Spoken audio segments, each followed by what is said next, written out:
Bien le bonsoir à toutes et à tous, c'est Cryptéo, on se retrouve comme d'habitude pour faire le point sur les news macro, éco, crypto.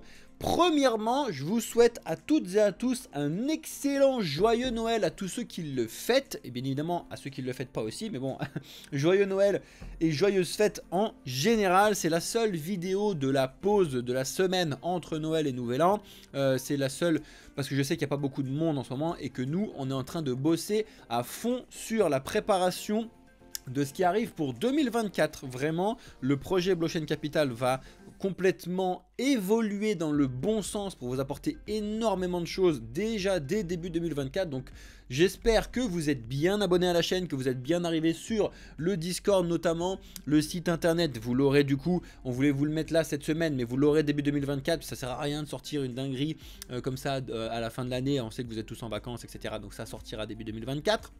Let's go. Si vous êtes content de notre travail, de tout ce qu'on vous propose, que vous avez envie de faire de l'éducation financière, que vous avez envie d'aider le projet Blockchain Capital, merci à tous ceux qui lâchent un like sur cette vidéo. Merci à tous ceux qui regardent un petit peu les différentes vidéos qu'on vous fait. Évidemment, on vous fait des vidéos tous les jours, sauf cette semaine, vous l'avez bien vu. Mais merci à tous ceux qui le font, merci à tous ceux qui lâchent des commentaires, merci à ceux qui s'abonnent. Bienvenue dans le futur à tous les nouveaux. On va faire le point sur les news et là, il y a beaucoup de news du coup parce que j'ai pas fait de vidéo pendant 2 jours. Il s'est passé des choses assez importantes et assez inquiétantes sur certains points et je vais revenir sur ce que tu adores bien évidemment en expliquant comment ça fonctionne et je vais te montrer quelques projets qui sont intéressants d'aller regarder. Je n'ai bien évidemment pas dit qu'il était intéressant à investir, d'accord? Deux choses bien évidemment distinctes. Allez, jingle, on est parti. Alors, tu l'as bien vu, je te mets une lumière bleue derrière parce qu'on est toujours dans de l'hésitation. Tu le vois bien sur le Bitcoin en 5 minutes que tu vois en haut à droite de ton écran. Le Bitcoin en 5 minutes est assez facilement lisible quand il range, je trouve, quand tu mets, comme moi, des résistances et des supports. Donc, je vais revenir sur ça en fin de vidéo en espérant que j'ai un petit peu le temps parce que là, j'ai beaucoup de choses à vous dire. Bref, en ce qui concerne sinon les marchés, vous avez vu, on est quand même dans le vert sur pas mal de points, notamment Ether aujourd'hui, mais on en a certains qui commencent à souffrir un petit peu, le Solana notamment, mais c'est normal par rapport à ce qui se passe. Et on va regarder tout ça, on va regarder Bitcoin, Ethereum, Solana, ADA notamment et d'autres en fin de vidéo, donc reste bien connecté comme d'habitude. Alors, en ce qui concerne les news, il s'est passé énormément de choses, d'accord? Déjà, on a Sam Altman, donc, qui explique que c'était une année exceptionnelle pour l'intelligence artificielle. Alors, ceux qui ne savent pas qui c'est, Sam Altman, eh ben, je ne sais pas quoi faire pour vous. Non, c'est le PDG donc de la société OpenAI qui est derrière donc ChatGPT, que tout le monde connaît bien évidemment, qui a connu une année vraiment incroyable sur l'intelligence artificielle. Il explique là-dessus. Et ils ont pour ambition, alors à mon avis c'est un poil trop, mais bon, ils ont pour ambition de lever 100 milliards de dollars. Oui, 100 milliards, tu n'as pas mal entendu, c'est vraiment 100 milliards de dollars, d'accord?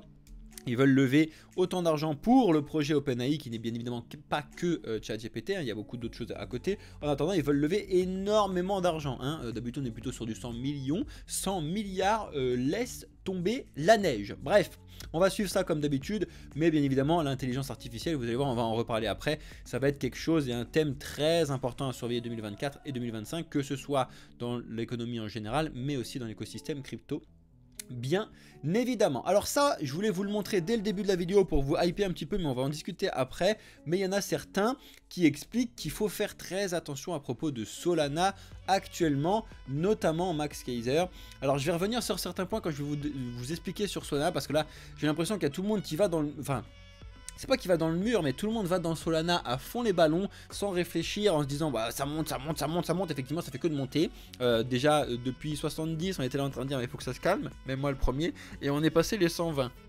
Là on est à 110, on va en discuter en fin de vidéo, donc reste bien connecté, je pense que ça t'intéresse et je pense qu'il faut que tu fasses attention à ce que je vais te dire.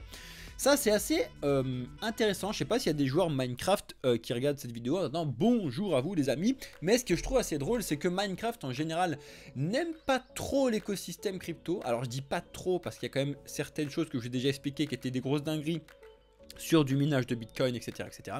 Mais ça me fait assez rire qu'ils n'aiment pas trop l'écosystème crypto et qu'ils s'associent avec WorldCoin qui est quand même un projet très controversé dans l'écosystème crypto qui propose du coup le scan d'iris, etc. que tu as déjà vu et qu'on en a déjà discuté.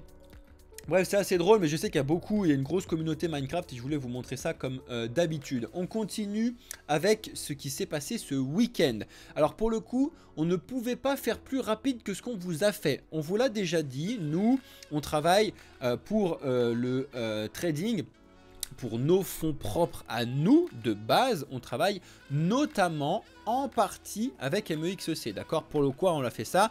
On est en train de vous préparer un papier, donc des différents comparaisons des exchanges, etc.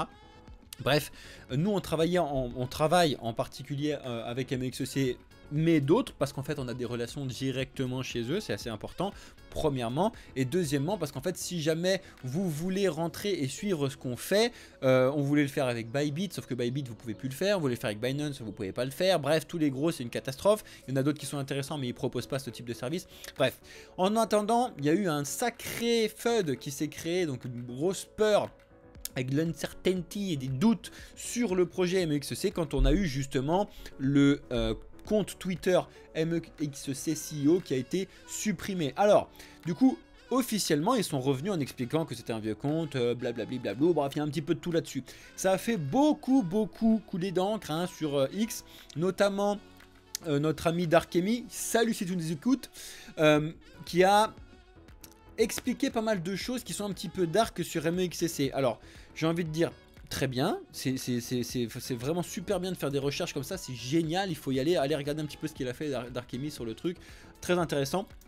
Après, ce que j'ai envie de dire, c'est que malheureusement, c'est mon métier, moi je suis analyste financier et en fait pendant très longtemps, ça fait 7 ans, 6 ans, ça va faire 7 ans que je fais analyste financier et avant ça déjà j'ai étudié 5 ans du coup parce que je suis ingénieur en finance, la partie financière, etc., de base traditionnelle, et je sais exactement comment ça fonctionne un petit peu ce monde-là, le monde du trading, le monde de l'effet de levier, etc. Et j'ai envie de te dire malheureusement que absolument tous les exchanges, tous les brokers, tout ce qui te propose du trading avec des effets de levier, c'est un petit peu dark, avec un petit peu d'arbitrage fait par-ci, par-là, etc. Ils sont obligés malheureusement. Donc, voilà, qu'est-ce que tu veux que je te dise? Là, c'est MEXC qui est rentré dans une petite affaire, entre guillemets, sur X, hein, mais ça aurait pu tomber sur n'importe qui d'autre, sur BitGet, ça se trouve, ça tombera sur BitGet la semaine prochaine, ça se trouve, ça tombera sur... Bref, sur tout ce qui fonctionne là-dessus, parce qu'en fait, ils sont obligés de faire ce type d'arbitrage entre ces plateformes-là, parce qu'en fait, ils proposent de l'effet de levier. Il faut que tu étudies psychologiquement ce que ça signifie, l'effet de levier. Quand toi, tu prends un ordre avec du x100, ça veut dire qu'il faut qu'il y ait quand même quelqu'un qui les paye, les x100, d'accord? C'est que tu gagnes ou que tu perdes, d'accord? Donc ça est mis pour tout le monde. Donc, il y a forcément des petites magouilles partout. Il faut le savoir. Si tu le sais, tu réagis différemment. En attendant, on a été, bien évidemment, parce qu'on travaille avec eux, l'un des premiers à vous expliquer, à vous faire une vidéo, à vous le donner dans le Discord, etc. De faire attention que nous, on avait déjà retiré des fonds, parce qu'en fait, on peut les retirer en 2 secondes. Donc, on a retiré et on va les remettre pour pouvoir faire notre truc. On est en train de discuter de ça avec Alex, etc. Bref, c'est assez rapide quand on est au courant le plus rapidement possible. Et nous, pour le coup, vu qu'on travaille avec, on ne peut pas faire mieux en termes d'informations. Donc, il suffit juste de suivre ce qu'on vous explique. Et ça coûte rien, tu les retires, si jamais tu veux les remettre, c'est pas très important. Donc c'est pas très important, c'est très facile, c'est ce que je veux dire. On peut le faire très rapidement. Bref, on en rediscutera si vous voulez. J'aimerais bien avoir votre avis dans les commentaires, un petit peu si vous avez vu ce truc là, si vous avez eu peur, si vous n'avez pas eu peur, etc. En attendant, dites-moi tout ça dans les commentaires, je regarderai bien évidemment comme d'habitude. On a ZK Sync aussi qui a eu un petit problème le jour de Noël là. Parce que on a eu un bug de 4 heures sur la blockchain, donc il vous explique sur ce long X là qu'est-ce qui s'est passé, etc. pour rassurer un petit peu tout le monde, parce que vous savez que c'était quelque chose qui a été mis live il y a très peu de temps. Mais bon, les bugs de blockchain, on en a déjà eu beaucoup, c'est pas nouveau, c'est pas récent, et il faut bien évidemment savoir comment ça fonctionne. Ça, je trouve ça... Voilà, vous allez me dire un petit peu ce que vous en pensez, dites-moi ce que vous en pensez dans les commentaires. Je sens que la vidéo va être super longue, donc vraiment installez-vous confortablement, tout va bien se passer. Mais on a Barry Silbert donc, qui démissionne du conseil d'administration de Grayscale au moment où tous les ETF approchent. Alors, Grayscale, ça n'est pas BlackRock, hein, faut pas confondre un petit peu tout ce qui se passe là-dessus, mais Grayscale, c'est un petit peu l'un des pionniers parce que c'est un peu le premier à avoir fait un ETF mais futur avec le GBTC, donc qui n'a pas du tout la valeur de Bitcoin, hein, mais ce petit démission là, ces petits trucs comme ça, en général, plusieurs semaines plus tard, il y a un truc qui part en vrille. Il y a deux, trois trucs comme ça, il faut faire attention. On l'a vu avec Binance en France, avec la directrice qui démissionne, et puis 3 semaines après, CZ qui... Enfin bref. En général, ça cache quand même certains trucs, pas forcément graves, hein, etc. Mais il y a forcément quelque chose qui est derrière ce type de démission-là, surtout à des moments comme ça, au moment où on est en train de discuter des ETF. En attendant, tout le monde a le 10 janvier en tête pour les ETF. On verra bien évidemment ça, on vous tiendra au courant, comme d'habitude dans le Discord, dans les vidéos, etc. Ça, c'est pour les petits fans de minage et surtout les futurs petits fans de minage de crypto.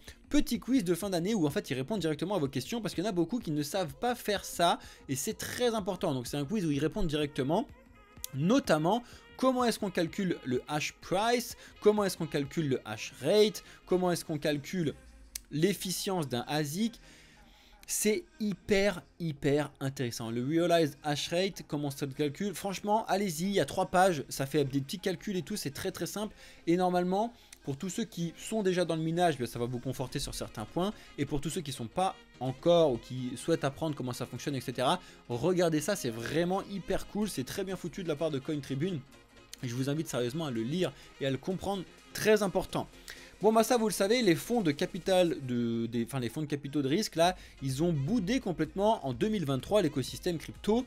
Alors qui sait, hein, c'est les venture capital, c'est les projets qui, c'est les sociétés de fonds d'investissement qui investissent dans les projets crypto. Donc vous le savez très bien, en 2023, pas eu beaucoup, hein, mais encore que c'était toujours mieux que 2020. Et en général, on a toujours un petit décalage. Hein. On voit bien qu'en 2022, il y en a eu beaucoup alors qu'on était complètement en bear market, d'accord? Parce qu'en fait, il y a eu pas mal de gens qui y croyaient encore, etc., etc. Donc on a toujours un décalage un petit peu. Donc tu sais que le bull market, il est arrivé fin 2020-2021. Donc forcément 2021... c'est toute la fin de 2021 en fait qui a connu énormément de trucs, mais tout le début c'était comme en 2020. Et 2022 c'est l'inverse, c'est tout le début 2022. Bref, on a toujours ce petit décalage, ça reviendra bien évidemment, les venture capitalists vont revenir. Regardez, c'est exactement ce qui s'était passé en 2017-2018, pardon. On a eu le bull run qui était fin 2017, donc forcément c'était décalé à 2018. Après on a boudé en 2019, on a un peu boudé en 2020.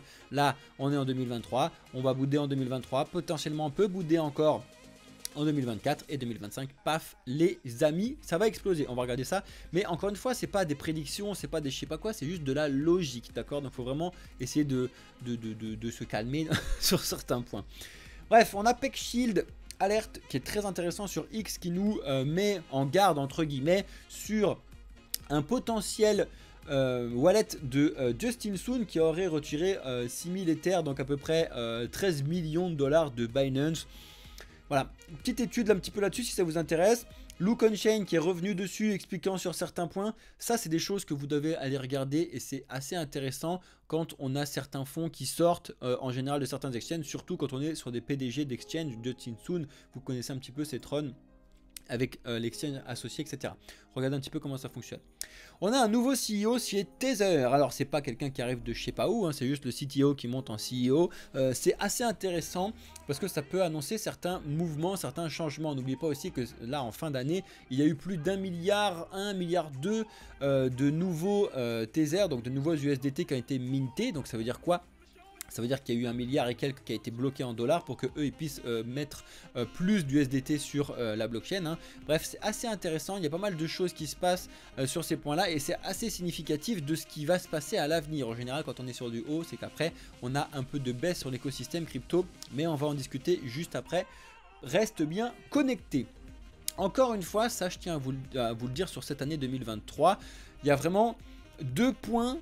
Si vous devez retenir 2 points important techniquement parlant et investitionnellement parlant, ça veut rien dire, mais en gros c'est le Solana et c'est Cardano qui sont 2 concurrents directs d'Ether mais qui ont évolué de façon complètement différente. C'est à dire que Solana a évolué en prix énormément sur le prix sur l'année 2023 grosse ascension de ouf et beaucoup de projets qui se sont développés dessus, même des shitcoins dont le Bonk qui ont explosé. On a regardé ça surtout depuis octobre, donc ça c'est une chose. Mais la deuxième chose très importante, c'est le Cardano qui lui a explosé en termes d'utilisation. C'est encore autre chose. Il n'a pas du tout explosé en termes de prix, même s'il a monté un petit peu comme tout le monde là au mois d'octobre, mais c'est pas encore la folie entre guillemets, d'accord? Vous le savez très bien, je vous l'ai déjà expliqué, le Solana, eux, ils sortent tout de suite et le but du jeu, c'est de tester ça très rapidement, alors que le Cardano, ils prennent largement le temps de faire leur développement et ils sortent le truc une seule fois que c'est sûr à 100% entre guillemets, donc ça prend beaucoup de temps, mais quand on va avoir des mises à jour Hydra et des choses comme ça de dingue qui vont sortir sur Cardano, les projets qui vont se créer dessus, ça va être incroyable. Il faut surveiller un petit peu ce qui se passe, ce truc là, au moins étudier, regarder et s'instruire, s'éduquer sur toute cette partie là. Après l'investissement, vous faites ce que vous voulez, j'en ai absolument rien à faire. Moi, mon but c'est que tu sois au fait de ce qui se passe, tu sois conscient du monde dans lequel tu vis, que ce soit le monde de la finance traditionnelle que je t'explique, ou le monde de la finance potentiellement de demain, l'écosystème crypto, le Web3, etc. Après tes investissements, je m'en fous, tu vas où tu veux. Très important. Bref, 10 ans plus tard, MTGOX commence à rembourser certains de ses clients. Bonjour à toi, du coup, j'ai un trou, ça y est, j'ai un trou. J'ai discuté de toi tout à l'heure au début de vidéo, là. Darkemi, c'est bon, je t'ai trouvé. Rebonjour à toi, parce que je sais que tu étais sur MTGOX au début et que tu as perdu énormément de Bitcoin. Bah écoute, j'espère que tu fais partie des gens qui vont pouvoir être remboursés, et potentiellement ceux qui ont été remboursés en double, parce que c'est assez drôle, il y en a certains qui ont été remboursés en double, c'est-à-dire que ça s'est passé par mail, et qu'après ils ont reçu un PayPal, il y en a ils l'ont reçu 2 fois, c'est génial. En plus c'est à Noël en plus, incroyable. En attendant, ça revient petit à petit. Parce que c'est de la blockchain, parce que c'était bloqué, parce que. En attendant, ça va être étalé sur toute l'année 2024, donc ça prend le temps que ça prend, bien évidemment. Mais on parle quand même de plus de 140 000 bitcoins. Hein. Moi, j'en veux bien, ne serait-ce que un, ce serait bien. Mais j'étais pas du tout sur MTGOX à cette époque-là, donc ça ne me concerne pas. J'étais pas du tout dans le mood de ce truc-là. J'étais beaucoup trop jeune et pas dans le type d'investissement. Bref. Ça c'est assez intéressant parce que il faut que vous fassiez très attention en 2024 sur les scams avec de l'intelligence artificielle. C'est-à-dire que déjà qu'il fallait faire attention avec le phishing, avec donc le fait de recevoir des mails, des numéros de téléphone, des SMS, etc. De trucs éclatés, après tu cliques dessus. Faites très attention avec l'intelligence artificielle, ça va devenir encore pire. Ça va devenir encore pire avec le phishing, mais ça va devenir encore pire, avec potentiellement nous. C'est-à-dire que vous l'avez bien vu, il y a des intelligences artificielles qui peuvent te mettre la tronche de Macron, par exemple, avec la voix de Macron, et après ils te disent ce que tu veux, et toi si tu crois, ce qu'ils t'expliquent, c'est tu vas aller dans le mur. Je vais vous dire un truc, c'est la phrase de l'année que je vais répéter en 2024, c'est ma citation, c'est une citation made in Crypteo, c'est moi qui l'ai inventée, je vais la breveter, on s'en fout. Si, écoutez-moi bien 2 secondes, c'est vraiment très important. Si ça sent la merde, c'est qu'il y a de la merde. Voilà, réfléchis à ça 2 secondes, c'est hyper important, ça va en faire rire certains. Mais réfléchis 2 secondes à ce que ça signifie. Si ça sent la merde, c'est qu'il y a forcément de la merde. C'est qu'il y a de la merde. Réfléchis à ça 2 secondes. Dis-moi en commentaire si tu as bien compris ce que ça signifie. Très important. Mais en 2024, il va falloir se référer à ça tout le temps. Si ça sent la merde, c'est qu'il y a de la merde. Donc tu dégages. D'accord? On essaie de l'éviter la merde. Au mieux. Hein. Allez, on continue. Avec CZ qui, malgré tout le bazar qu'il a, l'énorme amende qu'il a pris de plus de 150 millions de dollars à donner aux États-Unis, etc., il est toujours blindé la bille. Il est toujours le plus riche en termes de crypto. Il a vu son patrimoine quand même doubler hein, en quelques mois. Finalement, ça va à peu près bien pour lui, mine de rien sur certains points. Je vais regarder un petit peu ce qui se passe sur ses projets, sur ses choses, etc. qu'il a là-dessus. Bon, après, son procès va avoir lieu au mois de février. On va suivre tout ça comme on l'a fait avec SBF. On vous tiendra au courant de tout ça comme d'habitude. Donc restez bien évidemment bien connectés. Et justement, en parlant un petit peu de l'écosystème de Binance, on a le BNB qui est assez en bonne voie, j'ai envie de te dire, qui a bien survécu au bazar qu'on a eu avec CZ, qui a bien plus survécu que ce que je pensais. Après, C'est normal entre guillemets parce que le Binance Coin n'est pas dépendant de Binance, c'est une blockchain à part, hein, c'est complètement différent, c'est du FTT, etc., des autres coins de plateforme qui sont en général des ERC20, donc sur Ethereum. Le BNB a commencé sur Ethereum, mais après il a fait sa propre blockchain, donc c'est devenu complètement différent. Bref, en attendant, on a notamment un projet qui a aidé à ça, c'est le Sleepless AI, qui a déclenché plus de 10% sur le Binance Launch Pool, parce que il faut détenir des BNB pour pouvoir avoir ce launch pool là. Donc en général ça fonctionne assez bien. Si ça vous intéresse déjà de regarder le projet donc de Sleepless AI, allez regarder un petit peu ce genre de choses. Et le BNB est toujours en pleine forme. Ça c'est intéressant, ça ne concerne pas directement l'écosystème crypto, mais ça peut faire énormément de bruit. Énormément de bruit. C'est-à-dire que il faut faire très attention à ce qui peut se passer, et moi je trouve ça grave qu'on puisse faire ce genre de choses, c'est une catastrophe. Mais il y a plus de 300 milliards de fonds qui ont été bloqués par l'Europe et les États-Unis provenant de la Russie par rapport au conflit qu'on a en Ukraine. Et ensuite, actuellement, ils sont en train de se dire, est-ce qu'on ne pouvait pas récupérer les fonds qu'on a bloqués pour pouvoir les injecter dans le combat Alors, moi personnellement, je déteste ce genre de truc. C'est une catastrophe, hein, bref. Mais non seulement c'est une catastrophe humaine, et en plus c'est une catastrophe économique. C'est-à-dire que vous vous rendez même pas compte le bazar que ça peut mettre sur l'écosystème dollar, euro, etc. C'est ce qui est expliqué là-dessus. Donc allez lire cet article-là si ça vous intéresse. Mais surtout écoutez un petit peu ce qui se passe actuellement. Je trouve ça très ouf et très flippant, bien plus flippant que l'intelligence artificielle et ce genre de choses, hein, personnellement. Mais bon, après, il faut voir un petit peu ce qui se passe. Si les ETF rencontrent trop de succès, ils vont détruire complètement Bitcoin. C'est ce que nous explique Arthur Hayes. Donc c'est l'ancien PDG de BitMEX. Donc je vous invite à regarder un petit peu cet article-là qui est très bien foutu aussi sur Cryptost. Et je vous l'ai déjà expliqué 20 milliards de fois, je partage en certains points ce genre de choses là.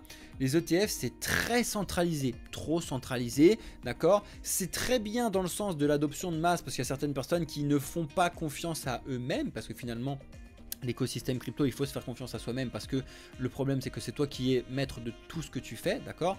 Donc c'est une certaine chose, donc ils veulent avoir forcément quelqu'un au milieu, sauf que malheureusement Bitcoin a été créé justement pour qu'il n'y ait personne au milieu, et j'ai même pas envie de te dire pour qu'il y ait personne au milieu, pour qu'il y ait besoin de personne au milieu, c'est complètement différent.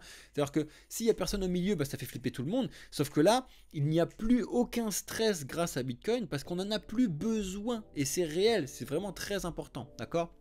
Donc de remettre quelqu'un au milieu sur quelque chose dont on n'en a pas besoin, personnellement je n'aime pas du tout, d'accord. Donc sur le long terme, c'est ce qu'il explique, c'est pas là tout de suite, c'est sur le long terme ça peut être un vrai problème. Je pense que ça peut être un vrai problème sur le long terme, on n'en est pas là du tout. Je pense que les gens quand ils vont comprendre, même en investissant sur les ETF, petit à petit ils vont se dire allez let's go, on passe à autre chose, parce que de toute façon on a compris comment ça fonctionne maintenant, donc je sais le faire tout seul, je vais le faire tout seul. C'est ce que j'espère qui va se passer petit à petit. Voilà, on a certains gros fonds, donc Coinbase, Galaxy, Polygon, Multicoin, etc.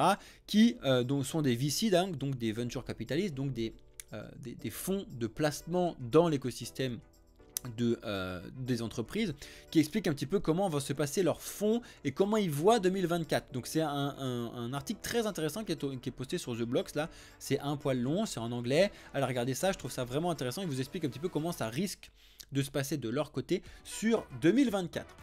Ça y est, on va commencer à arriver sur les choses qui t'intéressent. Quels sont les projets qui sont intéressants de surveiller en ce moment et pour 2024? Alors, les trois premiers qui sont potentiellement avec la possibilité de doubler en 2024. Alors ça me fait vraiment marrer, prenez des giga grosses pincettes, hein, c'est pas moi qui le dis, hein, c'est Coin Tribune, et moi ça me fait rire, parce qu'en général quand je vois ce genre d'article là qui arrive, c'est exactement l'inverse qui se passe. Alors là l'inverse c'est pas de doubler, c'est de diviser par 2 d'ici janvier, et c'est pas impossible, mais pas du tout impossible, d'accord, parce que ce qui est expliqué dedans en plus c'est le Solana, le Retic Finance et le Bonk. On va voir ça juste après. Il y a quand même beaucoup de chances que on respire au moins de 50% sur certains de ces projets là parce qu'il y en a besoin. Donc c'est l'inverse de faire le double de ce qui peut se passer en janvier. Janvier, c'est la semaine prochaine, d'accord? Donc ça m'étonnerait que le Solana qui est à 110 passe à 220 pardon, sur l'année prochaine. Ce serait énorme. Et le Bonk, j'en parle même pas.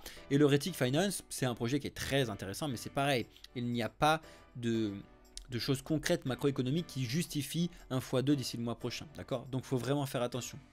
En attendant, c'est des projets qu'il suffit de vérifier et de regarder. Même le Bonk, allez étudier, regardez ce que c'est, regardez si ça sent la merde, comme je vous l'ai dit tout à l'heure, et faites-vous votre propre avis, c'est très important. On a Nansen qui s'est mis aussi à faire le même exercice. Regardez potentiellement ce qui peut se passer. Désolé, je vous zoome un peu, donc vous n'allez rien voir. Ce qui peut se passer en 2024. Potentiellement les scénarios qui peuvent arriver en 2024. Potentiellement une récession, on l'a déjà dit.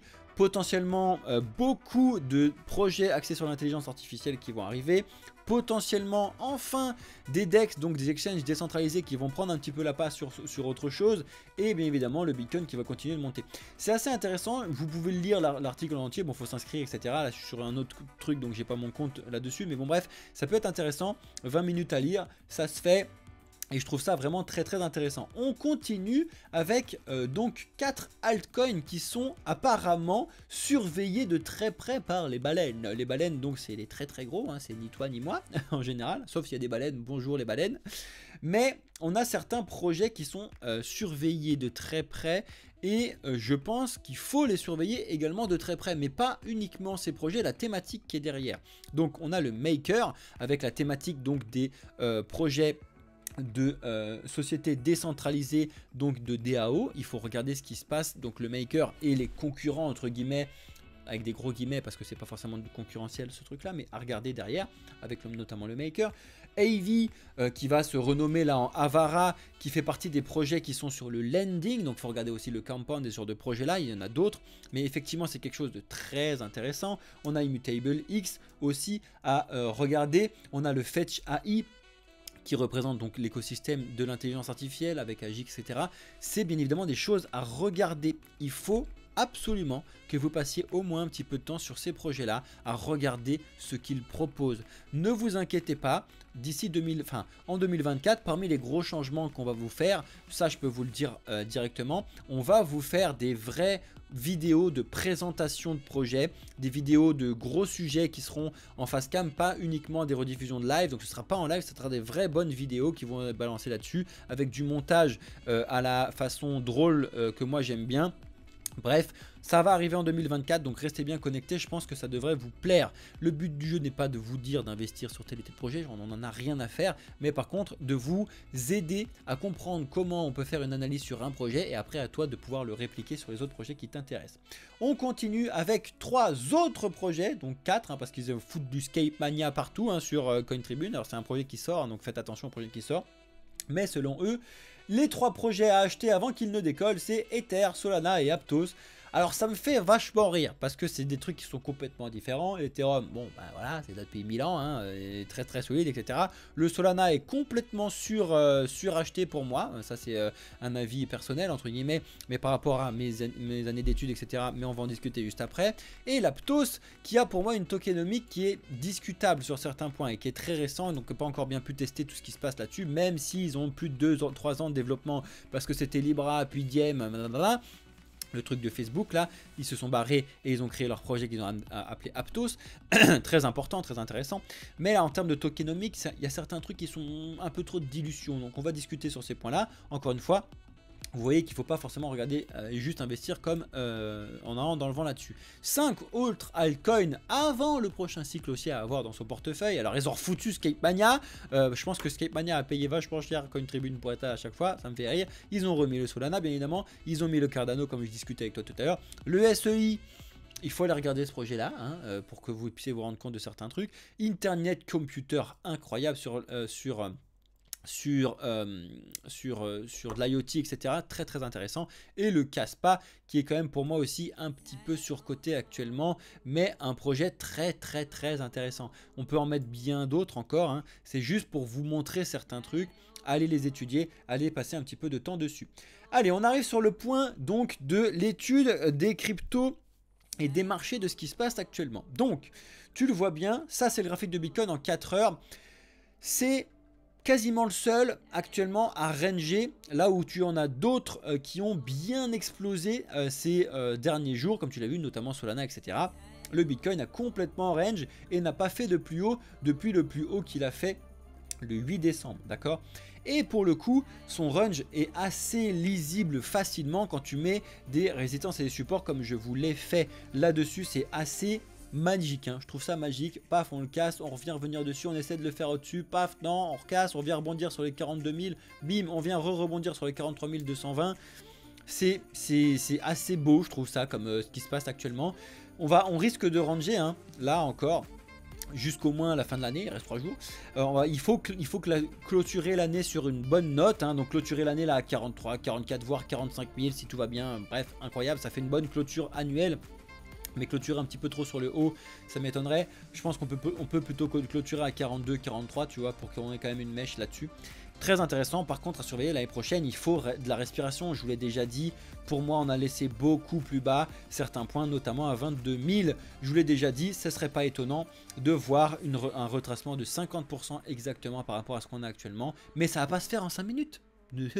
Calmez-vous les amis, on va pas faire paf de ligne, ça sera pas du tout sain. Ça peut prendre un certain temps, notamment 6 à 9 mois, ça peut être intéressant. On va suivre ça sur l'année 2024 comme d'habitude, donc restez bien connectés, abonnez-vous si ce n'est pas déjà fait. En ce qui concerne Ether, pour le coup, il est pareil. Ether a vachement bien rebondi sur ces 2142 plusieurs fois, c'est assez beau. Et on a créé du coup un plus haut aux alentours des 2386 pour l'instant. Mais là, Ether est en train de surperformer de nouveau Bitcoin. On le revoit là-dessus, je vous l'ai déjà montré plusieurs fois ce graphique à chaque fois. Donc si ça monte, c'est Ethereum face à Bitcoin, ça signifie que Ether surperforme Bitcoin. C'est un graphique qui est assez intéressant à regarder mine de rien, et on peut voir quand même que sur toute l'année 2023, Bitcoin a surperformé Ether, mais tout le monde. Et que là, est-ce qu'on aurait potentiellement atteint le plus bas de Bitcoin en termes de surperformance, et qu'il a laissé un petit peu le pas à ce qu'on appelle une alt season, etc.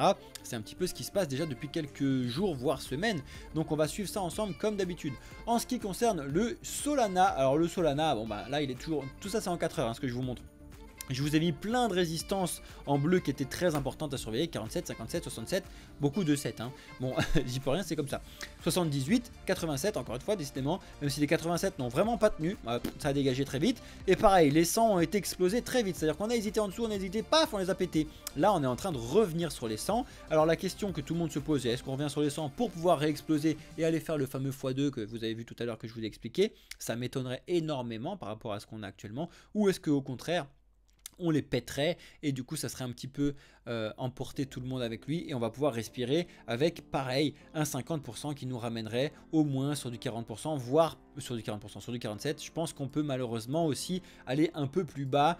Il y a certains points qui peuvent nous expliquer qu'on pourrait faire du moins 70%. C'est pas une blague, c'est pas impossible qu'on puisse faire ça, mais pas en un mois et demi. Ça peut prendre un certain temps, tu vois, tu décales tout ce truc là et on peut faire une respiration qui peut être assez lente et arriver, tu vois, sur un point comme ça, du moins 70%, en arrivant plutôt sur d'ici l'été prochain. C'est pas impossible, c'est sûr qu'il faut surveiller et qu'il faut regarder.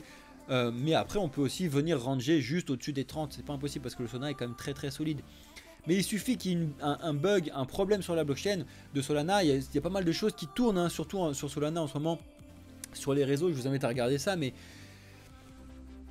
moi j'aime beaucoup le projet Solana, donc j'ai quand même du mal à vous dire que ça va tomber à zéro. Il y en a certains qui disent que c'est éclaté, ça va tomber à zéro. Je ne pense pas, non, je pense que c'est très sain d'avoir plusieurs concurrents à Ether, Solana, Cardano, etc. Mais par contre je pense que c'est quand même beaucoup trop de surcote là. C'est beaucoup trop monté trop vite sans respirer. Il n'y a pas de sain, ça ne peut pas être sain sur le long terme. Donc il faut respirer, on va suivre ça comme d'habitude. Pour le Cardano, tu le vois bien, oui on a eu une belle montée quand tu regardes en 4 heures sur certains points, mais on n'est pas sur de la folie non plus, tu vois. Si tu regardes du pied octobre, on a fait du 150%, c'est pas non plus la dinguerie de l'année sur du 600%, ce genre de choses, voire pire quand on est en bull run. Bull run, on est sur des plus de 1000%, d'accord, on n'est vraiment pas du tout en bull run. Il faut vraiment savoir un petit peu ce qu'on dit et ce qui se passe, très important, parce que regarde, on est quand même très loin de ce qu'on a fait. Alors attention, ça c'est en prix, hein, donc il faut regarder bien évidemment, en market cap c'est plus important, très intéressant. Mais c'est pareil, le token peut lui aussi se viander la tronche de 50%, voire de 60% et revenir un petit peu sur les plus bas là-dessus. Après, comme il est beaucoup moins monté, on est plus possible de le faire sur entre 35 et 50%, de nous ramener sur du 30 centimes, etc. C'est des choses qui peuvent être très très saines à l'avenir. Hop, on vient retracer ces trucs-là, on vient virer un petit peu les gens qui sont juste là pour de la spéculation et après, on repart de façon saine. Ça serait vraiment magnifique. Ça serait magnifique. Voilà, et le BNB, je voulais juste vous le montrer rapidement que le BNB vient de fermer officiellement aujourd'hui son gap de juin 2023. Officiellement, le bazar qu'on avait eu en juin sur les procès, etc., qu'on avait eu à ce point-là, je vous l'ai dit à chaque fois, les choses, surtout le BNB, comme il n'est pas associé à Binance plus que ça, entre guillemets, ils ont le nom dedans, mais c'est juste que c'est une blockchain à part, il ne faut pas l'oublier. À un moment ou un autre, ça ferme les gaps parce qu'on s'en fout. Et comme je vous l'ai dit, comme je vous l'avais annoncé, ça vient de fermer aujourd'hui officiellement le gap qu'on a laissé à ce moment-là, ouvert donc depuis le 5 juin. D'accord? Parce qu'on avait déjà refermé le gap de l'affaire de CZ ici le 22 décembre, donc la semaine dernière. C'était beau, hein? Franchement c'est beau. On a fait un gap, paf, on a pété ici, on est revenu le fermer, on a bloqué dessus et après on est reparti. Mais là on est reparti parce que pour les informations que je vous ai données là-dessus. Est-ce que le BNB va aller to the moon? On va regarder ça ensemble comme d'habitude. Ça m'étonnerait, mais voilà. En ce qui concerne les news macro, vous savez qu'il n'y a aucune news macro pendant les fêtes, donc on s'en fout. Il va falloir surveiller la semaine de la rentrée où on va revenir avec le FOMC minutes, etc. On verra ça la semaine prochaine, on va pas passer plus de temps.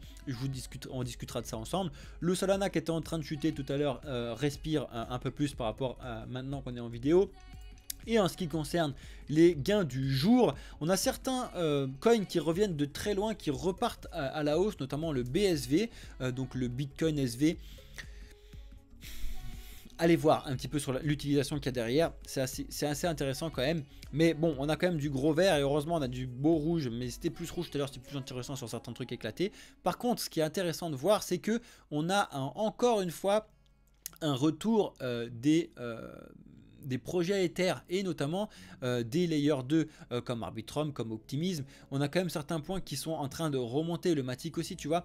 Il y a certains points qui sont très importants, qui remontent plus que les autres. Mais sinon, voilà, il y a quand même du vert de partout. À la semaine, on a quand même du vert de partout, malgré le fait que le bonk ne soit toujours pas en train de respirer plus que ce que je pensais. Et on a aussi du DEX qui remonte pas mal avec l'Uni qui prend 20% sur la semaine, le Kei qui prend 52% sur la semaine, c'est incroyable. On a un petit nouveau, le Gorjai qui est arrivé à fond, le Rose, etc. C'est des projets qui sont très intéressants à surveiller comme d'habitude. Je suis désolé, la vidéo est un petit peu plus longue que d'habitude, mais c'est très important que tu aies écouté tout ce que je t'ai dit jusque là et reste bien évidemment jusqu'à la fin de la vidéo comme d'habitude. Merci à tous ceux qui le font, en tout cas merci à tous ceux qui lâchent un like pour le soutien du projet, merci à tous ceux qui lâchent un commentaire, peu importe si c'est un petit commentaire type let's go avec juste un smiley ou de réelles bonnes vraies questions ou des réponses à tout ce que je vous pose, merci à tous ceux qui le font. C'est le meilleur soutien que vous puissiez faire au projet Blockchain Capital. Et bien évidemment, bienvenue dans le futur à tous ceux qui s'abonnent pour la première fois. Ceux qui s'abonnent pour la première fois, allez regarder ce qu'on vous met en termes d'autres vidéos. Surtout ce qu'on vous a mis dans les playlists de la chaîne YouTube. Je sais que vous ne le regardez pas assez, mais c'est là où on vous a mis beaucoup de vidéos d'éducation et qui vont arriver en 2024 beaucoup plus avec des présentations de tokens, etc. Ce qu'on veut faire depuis très longtemps, mais qu'on ne peut pas faire parce qu'on n'a pas de monteur et qu'on n'a pas assez de fonds pour pouvoir s'occuper de ces trucs-là. Ça va arriver en 2024, ça va être génial. Vous allez voir, c'est incroyable ce qu'on va vous proposer en 2024 et je pèse mes mots, vraiment, c'est vraiment un truc très important qui va vous être présenté. Donc restez bien connectés. Et la deuxième chose que je voulais vous dire, c'est que pour tous les nouveaux, rejoignez-nous sur Discord. Sur Discord, c'est là où on y est tout le temps et dès qu'il y a une dinguerie qui se passe, on vous l'envoie en direct sur Discord, mais aussi sur notre X, d'accord? On essaie d'être le plus rapide possible. On va faire beaucoup de recrutement sur les 2024 pour pouvoir gérer encore plus du tac au tac, ce genre de choses là. C'est très important pour nous. C'est une dinguerie. Merci à toi pour utiliser Wisebot. Là, Pedro, tu régales. Regardez, rejoignez-nous sur Discord, rejoignez-nous sur les différents réseaux, vous avez tous les liens comme d'habitude. Merci à toutes et à tous d'avoir regardé cette vidéo jusqu'au bout. Elle est un poil longue, je vais rester comme d'habitude en live avec ceux qui sont sur TikTok et sur Twitch. Je vais boire de l'eau, mon Cryptof, t'inquiète pas, mais tout va bien.